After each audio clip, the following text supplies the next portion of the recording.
Good afternoon, everyone. My name is Laura Mullen, and on behalf of ACRL and Choice, I'd like to welcome you to today's program, The Evolution of the Encyclopedia, How Elsevier Has Modernized the World of Scientific Reference Works, sponsored by Elsevier. Today's discussion is one in a series of sponsored webinars from ACRL and Choice that addresses new ideas, developments, and products of interest to the academic library community. Free to users, these structured 60-minute live presentations provide the opportunity for interactive discussions of important new issues and developments in academic librarianship by librarians, vendors, authors, and other interested stakeholders. Before we get started, I'd like to point out a few features of the webinar software. In the main area of the screen, you can follow along with the presentation materials. Along the left-hand side, you will see a Q&A panel that you can use to submit questions or comments.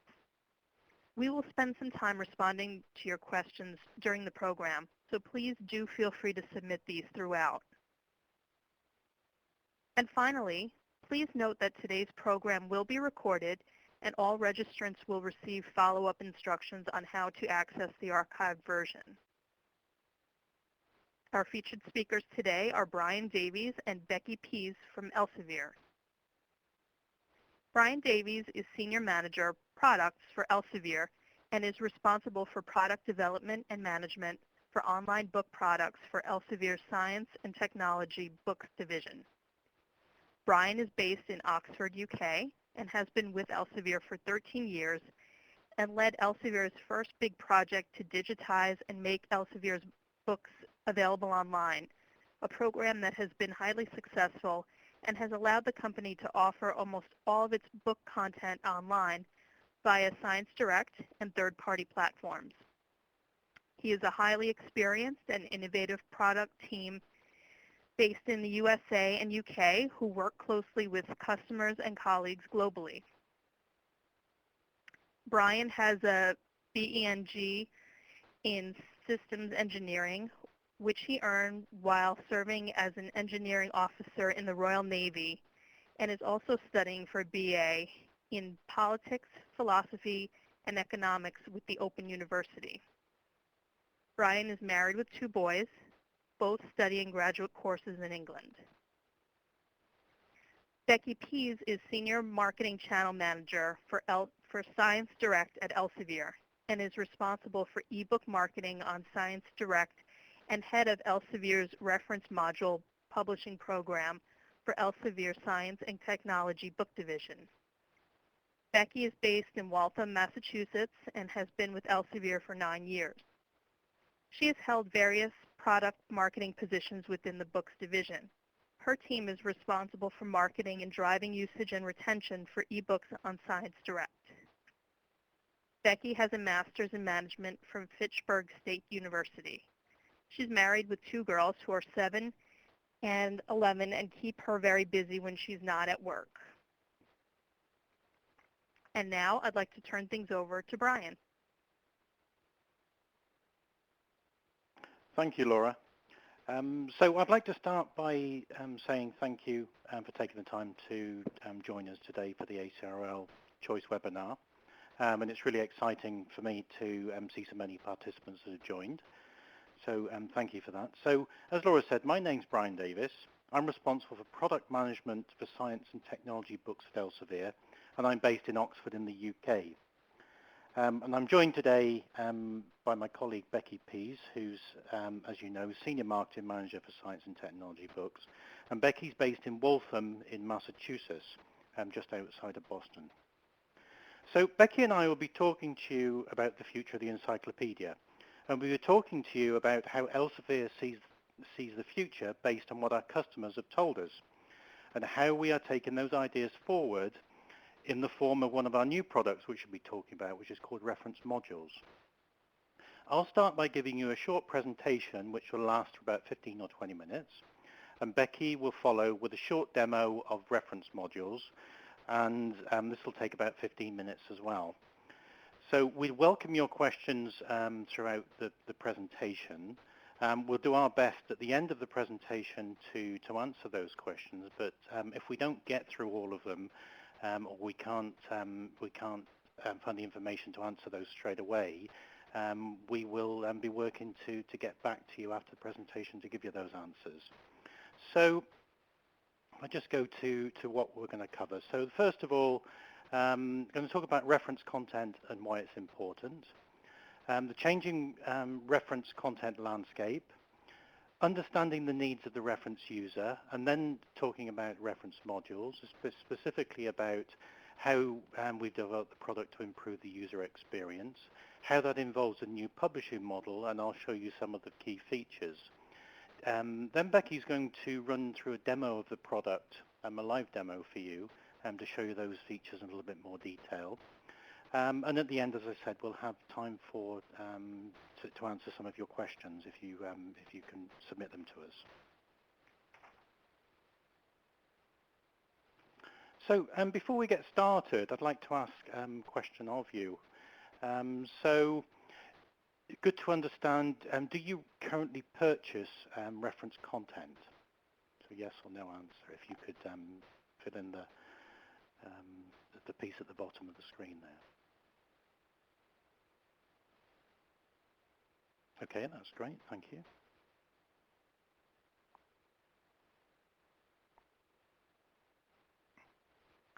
So before we go any further, I'd like to first define some terms so that we can save some confusion.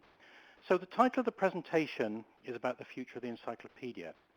At Elsevier, and common with many other publishers, and you know, if you work in the library, you'd be familiar with the terms as well, encyclopedias fall within the publishing category of major reference work, or MRW, as we call them. These are large multi-volume works, and we tend to use the name encyclopedia and MRW interchangeably sometimes. However, major reference works also cover more than just encyclopedias. And the term reference itself can also mean many different things. So I'll outline now what I mean when I'm talking about reference content. So major reference works, MRWs, are largely collections of articles that provide the foundations of a subject. So they provide a summary of the state of established knowledge in a given area. They're often used as a starting point for research and often used for teaching as well. They very much support interdisciplinary research by providing quick overviews for further reading, often for areas, they come in very useful for areas where a researcher isn't particularly familiar with that area. They include lots of references, so researchers can refer back to important articles from which the encyclopedia or the knowledge is based. They come in different flavors. So as we said, major reference works, they can be encyclopedias, which tend to be shorter articles and summaries, or comprehensives and treatises.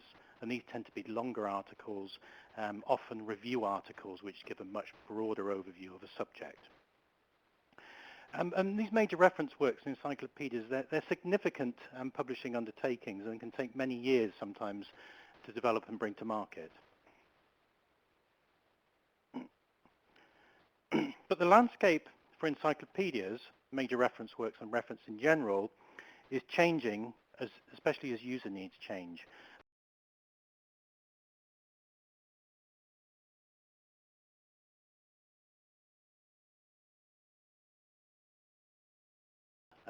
This can be librarians and researchers. So 92% of the users that we spoke to, they use reference in what they call a fish out of water scenario. So this is when they're working in an area that they're not particularly familiar with. So they need a broader perspective on a certain area to understand that. But they often can struggle to separate out what's relevant for them in order to understand that subject from all of the other information that's available. So we also hear that search engines like Google are often the starting point for many, and we all do that ourselves in our daily lives. So these can be places like Google, which lead us also to results such as Wikipedia.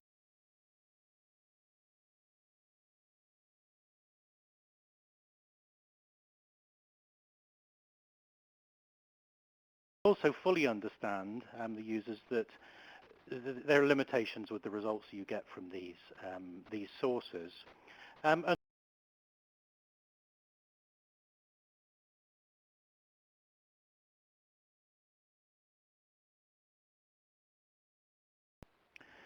the other trend is that up-to-date content is expected. Other sources offer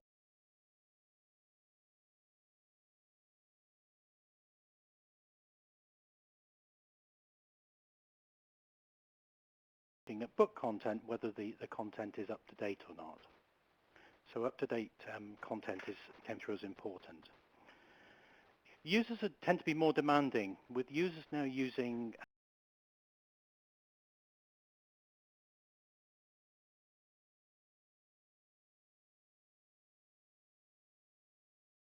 very easily, and they expect that the experience is intuitive.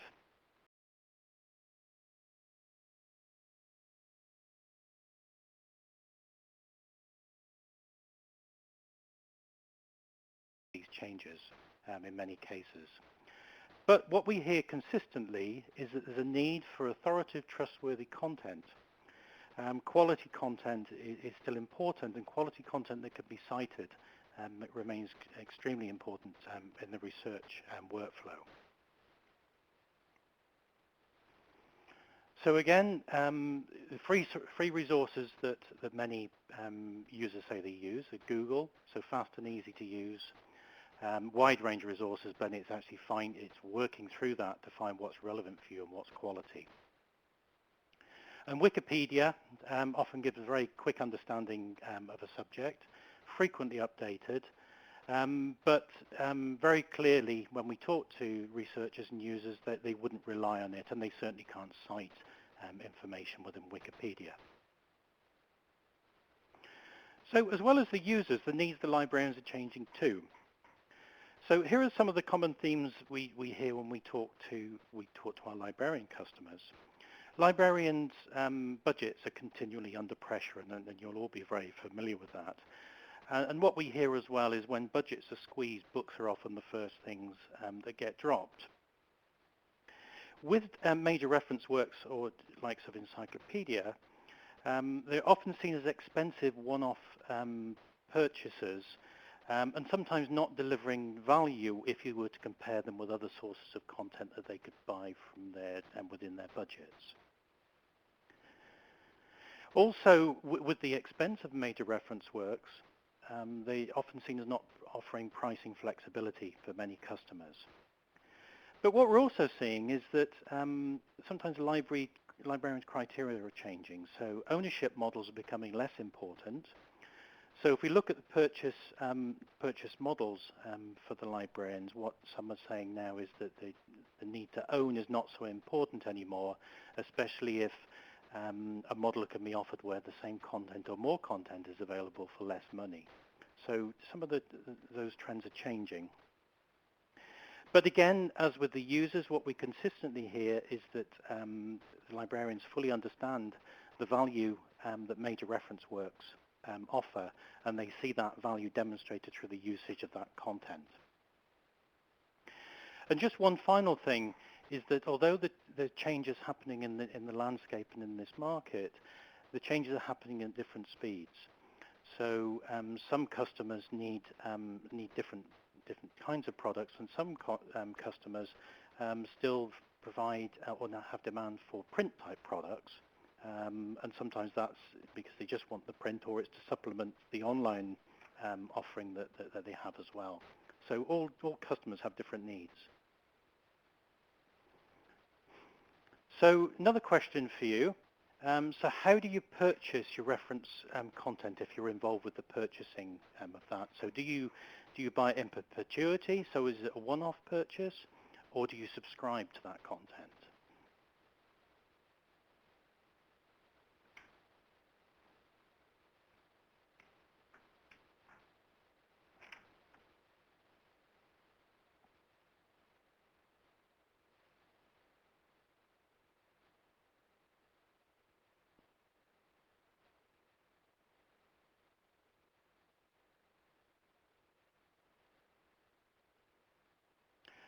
I just had one question.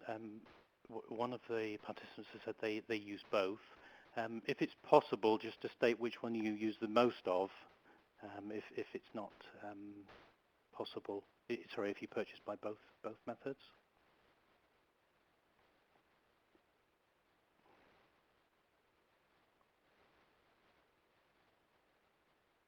Okay, thank you. I'll move that on then. So, in order to address the needs that we hear from the user, in order that Elsevier can respond to those needs, what we try to do is distill those needs into simple themes.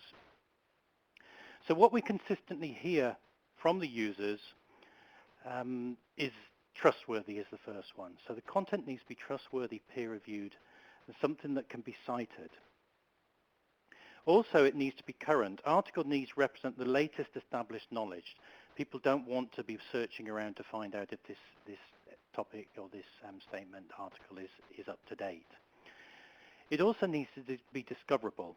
So it must be easy to find relevant content and quickly to understand the context. Context came through as very important to the user.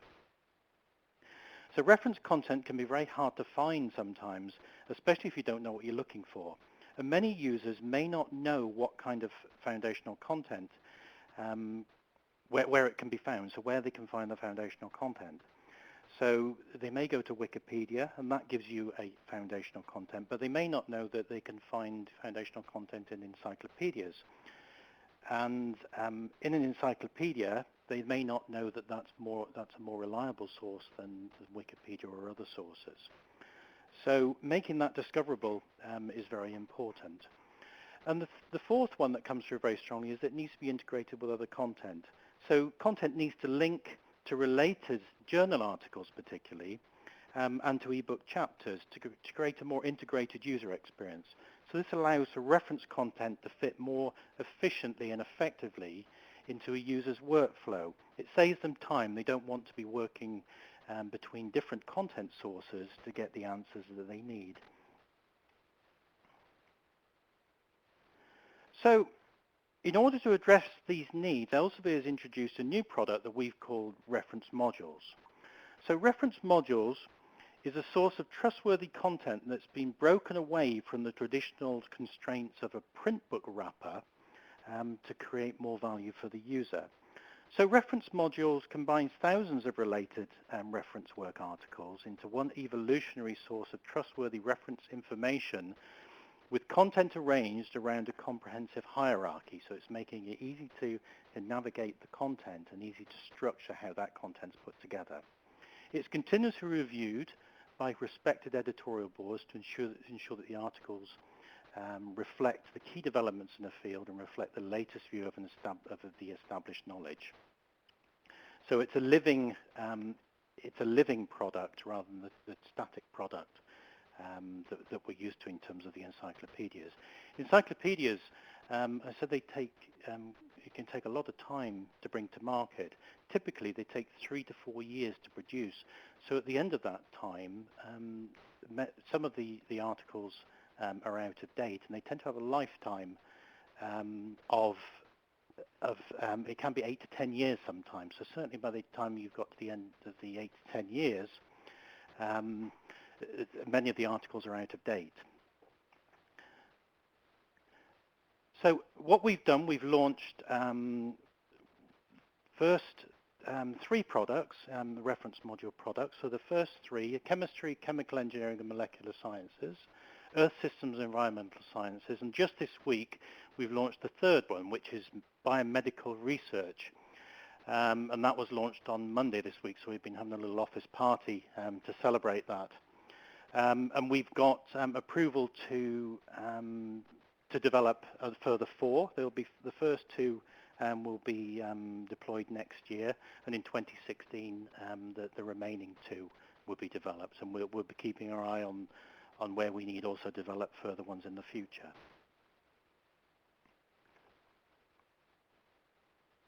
So thinking about the user as well, as well as being trustworthy and current, which are some of the themes that are required from the work that we did with users.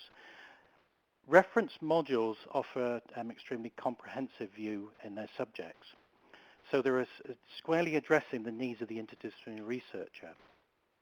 So if we take, for example, one of the modules, the Chemistry, Molecular Sciences and Chemical Engineering module, this contains 4,600 articles, and this is growing because it's a constantly evolving product. And it contains information from 22 major reference works. So in order to get that level of coverage, you'd be talking, you'd need to buy 22 major reference works to cover the scope of that product.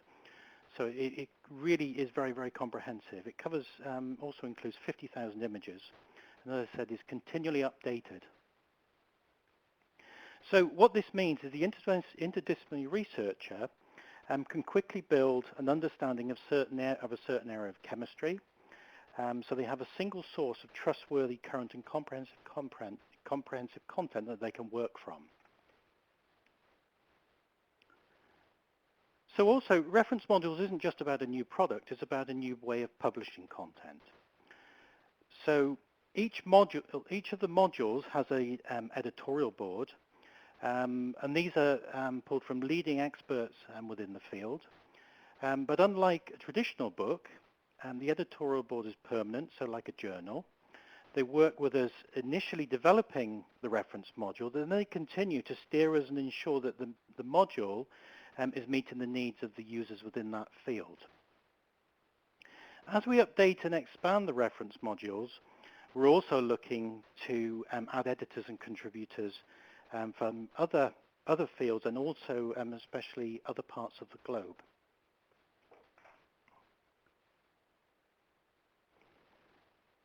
So as I said, reference modules is about a new way of publishing reference content. To give you an idea of how the process has changed from traditional edition-based model, which we see in print, I'll outline the steps of the publishing process very quickly for you. So for each of the modules, we recruit an expert editorial board who define and map out the whole subject area. So they create a subject hierarchy, which is very detailed. We start with the vast amount of content we already have, and we map that to the hierarchy. The editorial board then identify areas within that which they consider to be missing or lacking in coverage, and we commission new articles to fill those gaps. And then the editorial board do a comprehensive review for the quality of the content and also the currency. And from that, we commission updates to the new articles where necessary. And as I said, we add new articles as well when new fields have emerged. So what happens then is that the articles get reviewed, and if they're current, they get a timestamp to say that this article, although it may be 3 or 4 years old, is still current today. The science hasn't moved on. So it gives the user some confidence. So each reference module will be continuing to review and ensure the currency updates will be made to the subject hierarchy and the articles as is required by the science. So as I said, more reference modules coming soon to cover different areas. And at the same time, we're going to still provide traditional MRWs either in print or online form as the user demand requires. So I'm just going to very quickly highlight the key features of the product, and Becky will go into a little bit more detail with a live demo. So first of all, each module is integrated into ScienceDirect. So integrating with other content sources was a strong theme that we got from our market research. So that's the first part. So it's fully integrated. And the next page, the next view here. So this is a view of the home page of the product. So on the left-hand side, you see the subject hierarchy in its collapsed form there. So this is the one that the editors produce. In the center, for the module, at the highest level, it tells you how many articles are within that module. The circle below that, the smaller circle, says that the article is current of a certain date. So this is the timestamp.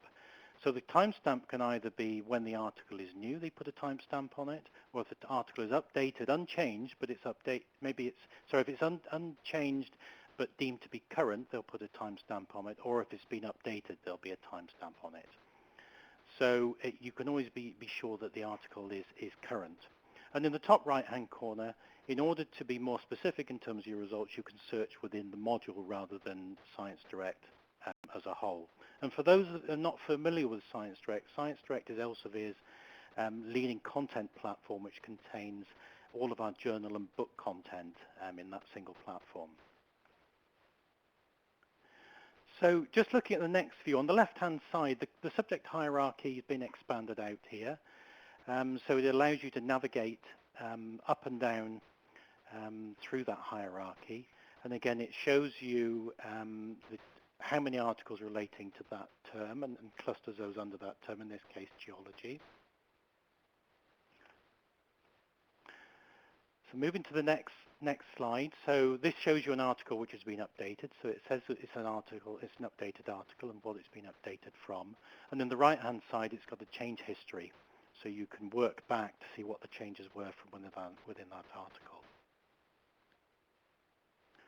So just in summary, so addressing those user needs, I spoke about trustworthy. So content in the reference module, content is published at the same high standards as a traditional MRW or an encyclopedia. It's developed in collaboration with respected editorial boards, so you can be sure this is high quality content. It's kept current, so continuous reviews by our editorial boards. It's timestamped, so you can quickly see if the content is up to date. There are change logs to show you the history, so you can work back. And articles can be updated at any time. There's no buffering or waiting for 6 months before an article can be submitted, and they can be changed at any time. It's also discoverable.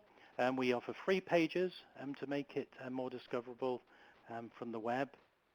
We have the hierarchy, and we have browse within the module as well to make the content more discoverable to the user. And as I say, it's hosted on ScienceDirect, which makes it more integrated with other related content. So the book content, the reference module content, for example, could be part of a recommendation. So if you're reading a journal article, it'll say, I recommend that you read this foundational content which comes from reference modules. So it produces a better user experience. So with that, I'm going to hand you over now to my colleague Becky, who's going to run through a live demo of reference modules. Thank you, Brian. Before we begin the live demo in ScienceDirect, I would just like to know if this kind of product appeals to you. A simple yes, no, and why.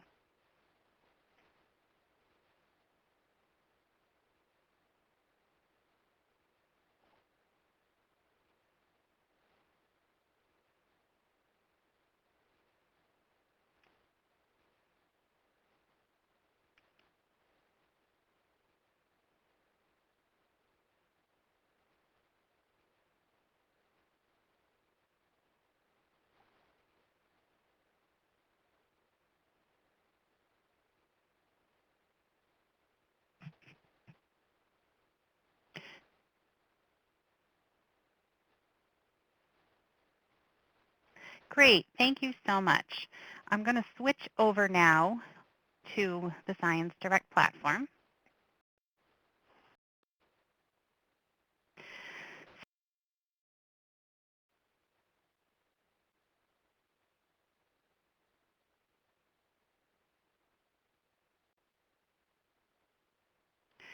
Great, so on the screen,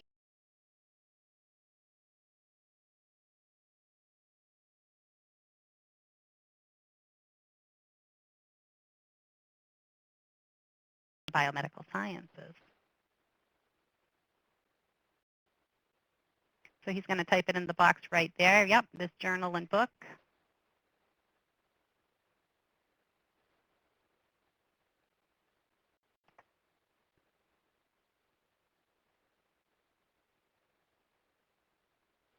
And again, you click on it, click on the hourglass, so the magnifying glass.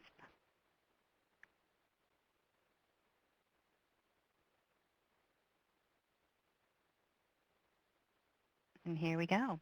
Thank you all for your patience. And that's great to hear one of you has seen our Earth and Environmental Sciences reference modules. So again, here we are with our biomedical science reference module. So again, we talked about the hierarchy on the left side, and that this article has 4,774 articles, as Brian's down below.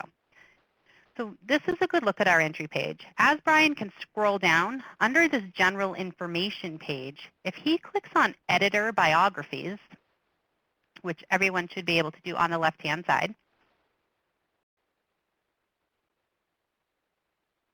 when you click on this, here is where you will be able to go in and look at the editorial board, who everybody is and a bio about them.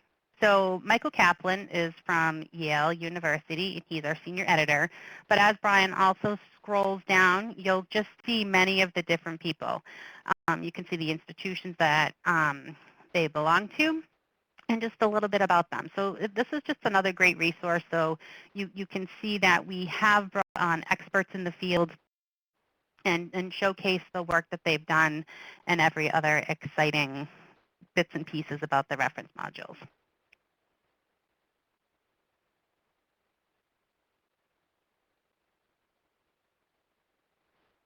So from here, what we're going to do is we're going to go back to the main part of the reference module. And what I'd like to show you first is the feature article. This is the free article that Brian mentioned earlier. So if you look at the hierarchy and you went to immunobiology, and you're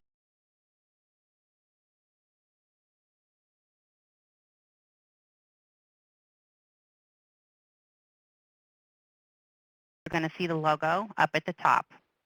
And now that we're in the immunobiology, right at the top there is the featured article.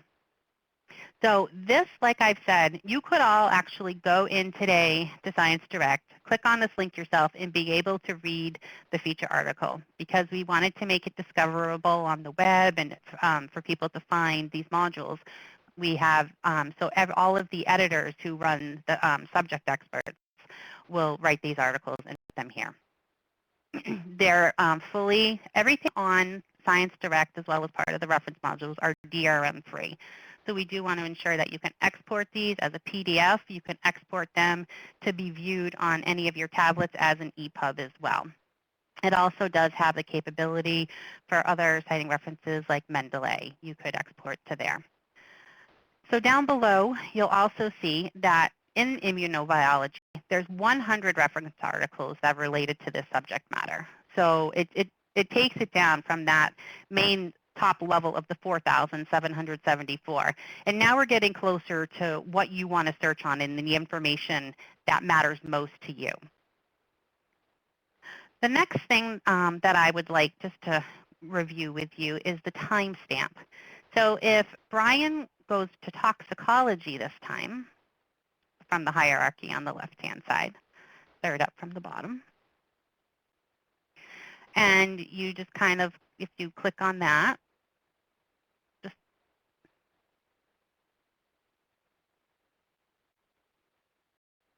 here is you just scroll down on toxicology. So even the introductory article on toxicology, you're going to find right across the bottom, the reference module in Biomedical Sciences 2014 is current as of the 1st of December. So you'll always know that these have been reviewed. As Brian mentioned, one of the great features of the reference module is the fact that they're current. No article will ever go more than 3 years without being reviewed by our subject matters. And the way we choose to look at this is with the reference modules, articles are reviewed, a group of them, once a year, then once every 2 years, and once every 3 years. So the fastest moving areas of science are the ones that are reviewed the most. So those could be reviewed up to once a year, maybe sometimes twice a year, based on the topic, the relevancy, and how fast things are moving in industry. We also have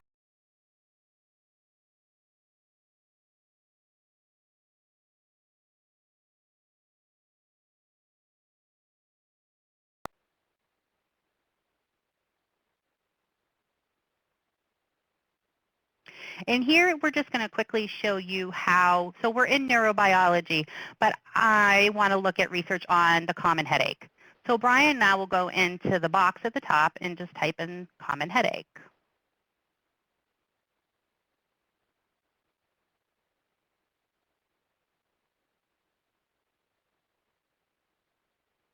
You click down, and the first article that pops up is common headache as an advanced article. So if Brian clicks into there, we know it's current as of December 1st because it's already said that. Here what you'll find is an article on the common headache, and you'll see a star next to the title of the article. So if you click on the star,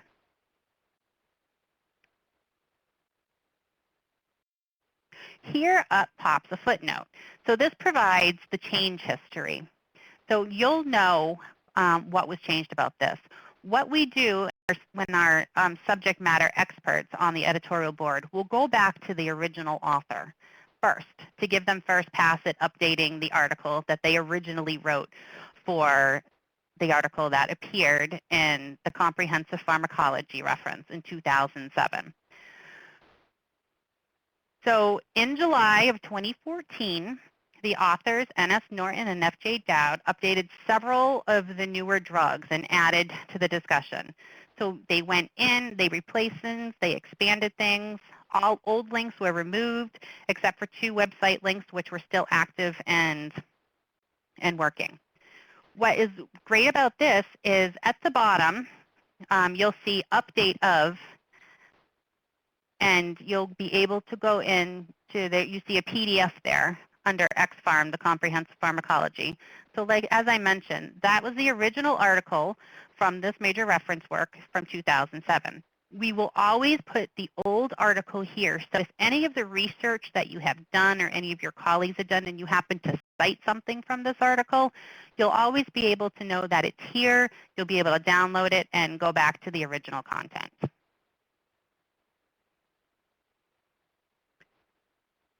So that is just one great feature. And again, everything can be exported in DRM free. I just wanted to repeat that. But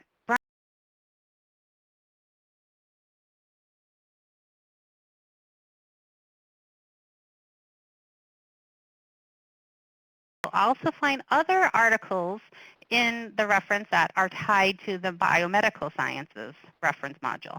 But you could click on the arrow for related book content. If you click on that, what you're going to find here is other articles that are related to common headache that you'll find on ScienceDirect that are outside of the reference module. So if you subscribe to ScienceDirect and you happen to have all of these other articles, you'll be able to research them, go into them, and then go back to the reference module. So as Brian talked about earlier, and then there's other recommended articles up at the top as well, and a little recommend journal articles for you. So it just has the interactivity and makes sure that we're providing all of the information from as many sources as we can for you so that you have everything at your fingertips.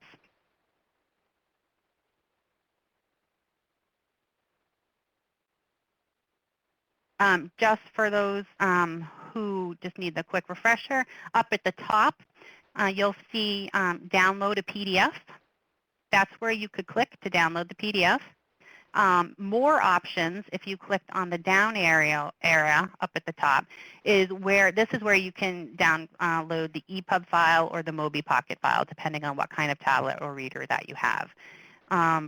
Everything is clear for mobile devices, so if you did want to do your research on a tablet, or you can even look at it on your phone and everything comes across clearly, you'd be able to do that as well.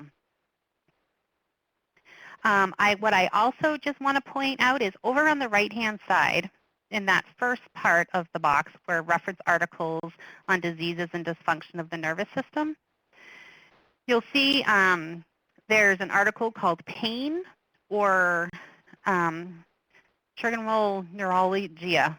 Excuse me for my pronunciation. But the star next to it, so that is an article that is within the related to headache, but also within the Biomed Reference Module. You'll see the star next to it because what you'll find there is that was an article that had changed as well and has been replaced.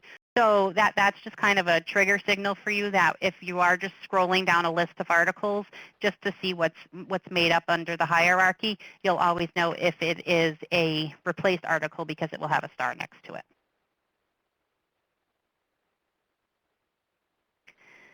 And that is really the end of, how the makeup and how you navigate through the reference module on ScienceDirect. Again, please feel free to email me with more questions, or if you would like a more in-depth look at any of our reference modules. It could be the biomedical sciences or our chemistry and our earth systems.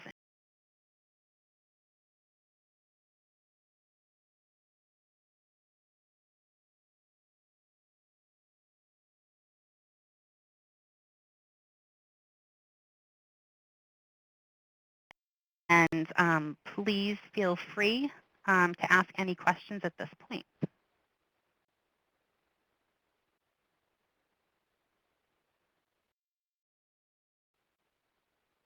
So some of you, we have a question about that you own some of the titles in the module in the college edition on ScienceDirect. Will you lose access once the reference module is launched? You will not lose access to the current content that is up on ScienceDirect itself. What you will not gain access to unless you subscribe to the reference module are the updates and any of the information and the newly added information that would be part of the module itself. But as far as the static major reference works that you currently subscribe to on ScienceDirect, no, you will not lose that content.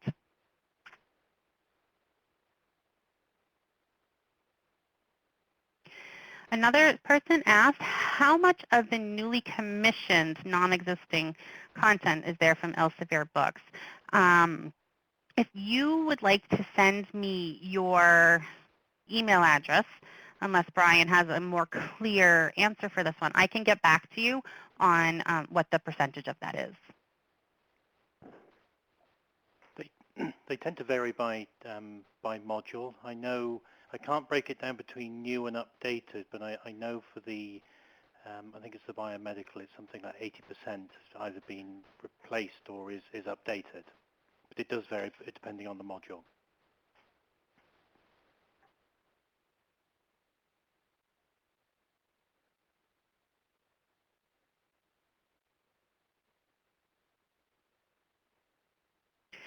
So we also have another question about the pricing of our reference modules. This is a discussion that we would have with one of our reps who could get back to you, that could talk to you about the different, the pricing and how it works, and whether you own, if you own some of the reference works that are currently in the modules themselves. There's some discounts applied to those, and it depends upon the institution that you work at. But if I get your emails and everything else, what we will do is we will follow up with you.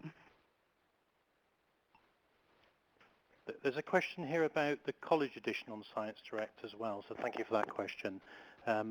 Will you lose access once reference modules is launched? The answer is no, you won't. All that will happen is that you'll retain access to the static version of the major reference work, which is included in the college edition. So it is still very useful content. It just won't be updated in the same way that the reference module content will be.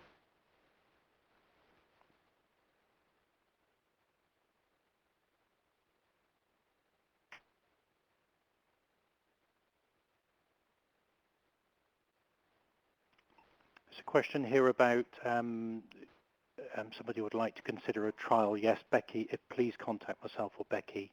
If you'd like to have a closer look and have a trial, we can arrange that for you.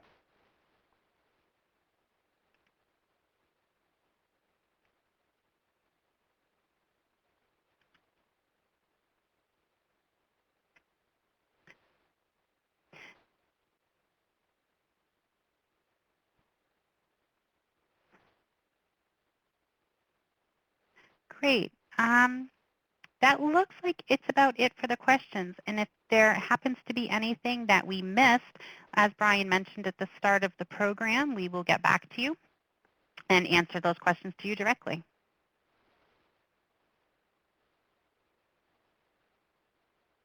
Okay. I'd like to give our presenters a virtual round of applause for spending time with us today and sharing some great info. We very much appreciate your insights.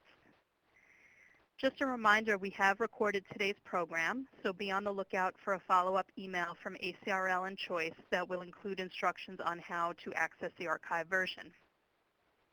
Thanks again to all of our participants for joining us. I hope you enjoyed today's session. Have a great afternoon.